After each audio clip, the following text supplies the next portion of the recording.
Қайырлы күн достар, сіздермен бірге Амангүл Жұмабекқызы. Бүгін сіздермен өте дәмді болып шығатын капуста по-корейски салатын дайындайтын боламыз. Салатымыздың құрамына орам жапырақ, сәбіз, сарымсақ және пияз керек болады.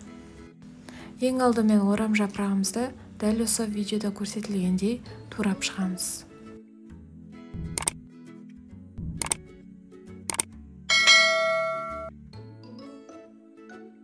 Орам жапырағымызды турап алған соң дәл осы видеодағыдай араларын ашып шығамыз және 2-3 рет қаттырақ қысып сығып аламыз.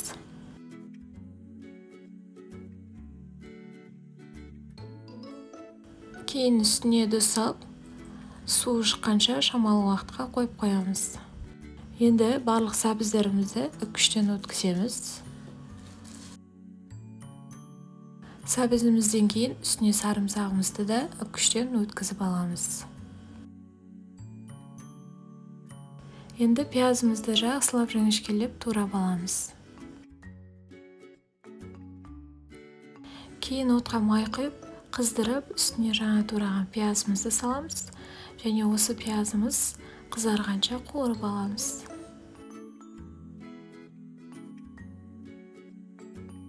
Пиязымыз дайын болды, осы уақытта оттан аламыз. Орам жапырағымыздың дәл осылай су шыққаннан кейін үстіне жаңа үккіштен өткізілген сәбізіміз бен сарымсағымызды саламыз.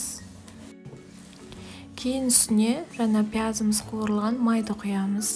Енді дәмдеуіштерімізді саламыз. Мен чим-чим қолдандым, өте ерекше дәм береді, сіздер де қолданып көріңіздер.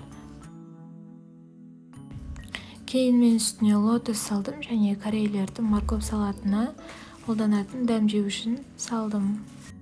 Салатымыз ауызда ерекше күтірлеп тұру үшін мен 2 ас қасықтай су және 1 ас қасықты толтырмай уксус құйып салатымызға құйдым. Егер сіз қаламасаңыз, уксус құймай қойсаңыз да болады. Енді салатымызды дәл осылай жақсылап араластырып аламыз. Кейін бетін жауып, салқын жерге 2-3 сағатқа қойып қоямыз. Міне салатымыз дайын болды, өте ерекше дәмді болып шығады. Менімен бірге жасап көріңіздер. Сіздермен бірге болған Амангүл Жұмабекқызы.